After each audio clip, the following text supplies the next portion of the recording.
Hello guys, സ്ഥലം എങ്ങനെയുണ്ട്? അടിപൊളി. ആഹാ, നോക്കട്ടെ.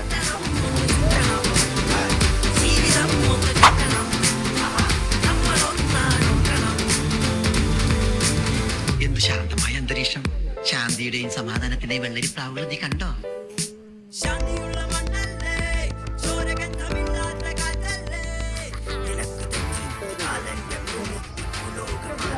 ഇറങ്ങി